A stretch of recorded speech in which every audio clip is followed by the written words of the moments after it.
वृद्धांना, मुलांना, स्त्रियांना मार्गदर्शन करणं, प्रबोधन करणं हे आमचं कर्तव्य आहे.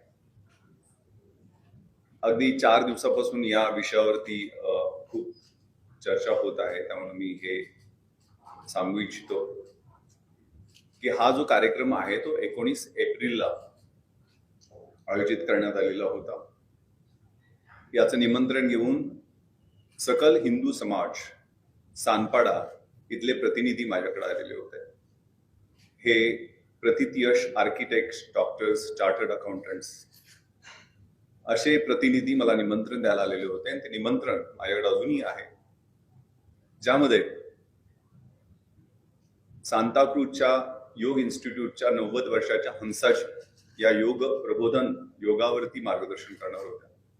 सी-स्टॅट म्हणजे कस्टम, सेंट्रल एक्साइज आणि सर्व्हिस टॅक्सचे अपिलेट ट्रिब्युनल आहे, त्याचे कमिशनर साहेब हे जीएसटी आणि सीमावर्ती जीएसटी मधले रिफॉर्म्स आणि सीमावर्ती शुल्क कशा पद्धतीनं त्याच्यावर बदल झाले यावरती मार्गदर्शन त्यांनी त्या कार्यक्रमात केलेलं आहे. स्पिरिच्युअल लीडर्स म्हणजे इस्कॉनचे प्रमुख डॉक्टर सुरदास प्रभूजी आणि ब्रह्मकुमारीच्या शीला दिदी यांनी स्पिरिच्युअल लेक्चर्स त्या ठिकाणी दिलेलं होतं. आणि या कार्यक्रमाचं निमंत्रण हे कुटुंबियांना म्हणजे त्यात महिला, मुलं, ज्येष्ठ नागरिक या सगळ्यांना बोलवण्यात आले होते. हे पहा, मी दरवर्षी रमजान ईदच्या दरम्यान वेगवेगळ्या कॅपॅसिटीमध्ये मी या महाराष्ट्रात काम केलेलं आहे. 30 वर्ष मी पोलीस सेवेत आहे.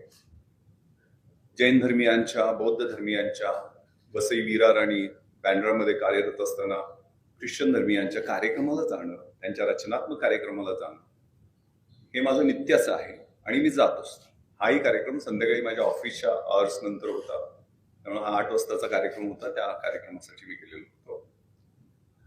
आणि त्यामध्ये जसं मी इफ्तार पार्टीला बोलतो की एक ही सपने खडे हो गए दोनों हुनर, कोई रहा बंदा न कोई रहा बंदा नवाज, म्हणजे सुराल फतियापासून मी माझ्या भाषणाला सुरुवात करत असतो.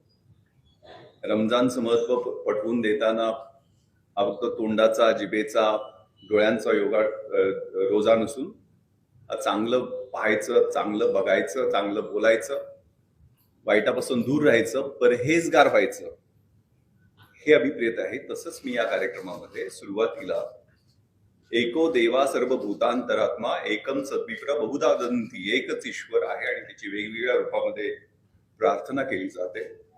मी या भाषणामध्ये तैत्तरीय उपनिषदामधला शांती मंत्र सांगितला, ज्याच्या क्लिप्स म्हणजे सिलेक्टिव्ह एक छोटीशी क्लिप ठेवली, पण दुसऱ्या पण क्लिप्स आहेत, आपण कृपया पाहाव्या. त्यामध्ये ओम सहना भवतु सहनो भुनक्तु सहवीर्यम कर्वावहे तेजस्विना वदित मस्तु मा विद्विषावहे. आपण सगळे एकत्र येऊन परमेश्वराने आपला स्वीकार करावा, आपल्या सगळ्यांचं संरक्षण करावं, आपलं ज्ञान हे एव्हर फ्रेश राहावं आणि let's not hate each other. एकमेकांचा द्वेष, तिरस्कार, असूया, चांगलं न बघवण्याची वृत्ती ही नष्ट व्हावी. धर्मामध्ये सगळ्या 3 क्रियापद आहेत, to love, to help and to serve. त्या भाषणातल्याच मी गोष्टी सांगतोय. प्रेम करणं, मदत करणं, सेवा करणं. आणि आपली जी संस्कृती आहे ती संस्कृती म्हणजे स्वतःशी उपाशी राहून दुसऱ्याला भरवण्याची संस्कृती आहे. विकृती जी असते ती दुसऱ्याच्या ताटातलं ओढून घेण्याची असते आणि प्रकृती स्वतःच्या ताटातलं स्वतः खाण्याची असते. पण स्वतः उपाशी राहून दुसऱ्याला भरवणं. आणि त्या भाषणामध्ये मी ज्ञानेश्वरी मधील पसायदानाबद्दल खूप डिटेलमध्ये बोललेलो होतो. दुरितांचे तिमिर जाओ, विश्व स्वधर्म सूर्य पाहो, जोजे वांछील तोते लाहो प्राणी जात. विश्वबंधुत्वाची, सौहार्दाची आणि प्रेमाची शिकवणूक देणाऱ्या धर्माबद्दल बोललो. त्याच्यानंतर मी व्यसनाधीनता, ड्रग्ज, कारण मी 3 रेव पाट्यावर रेड केलेले आहेत, त्या अनुषंगानं, ड्रग्सच्या अनुषंगानं युवकांचं प्रबोधन केलं. पोलीस मधल्या करिअर मधल्या संधी आणि सगळ्यात महत्वाचं प्रिव्हेन्शन ऑफ करप्शन ऍक्ट बद्दल माहिती दिली. पण हे रचनात्मक चांगलं होतं आणि चांगलं बोललेलो आहे. त्यातून कुणी काय अर्थ लावला याच्याबद्दल बोलणं उचित नाही. यामध्ये कुठल्याही कंडक्ट रूलचं मी भंग केलेला नाही.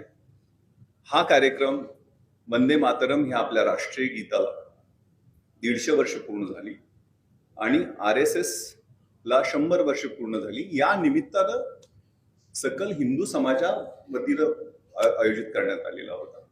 आणि त्याबद्दल त्यावेळेला जे काही मी बोललो ते माझ्या कायद्याच्या चौकटीत आणि नियमांच्या अनुषंगानं सगळ्या बरोबर गोष्टी राहतील याची दक्षता घेऊन बोललो.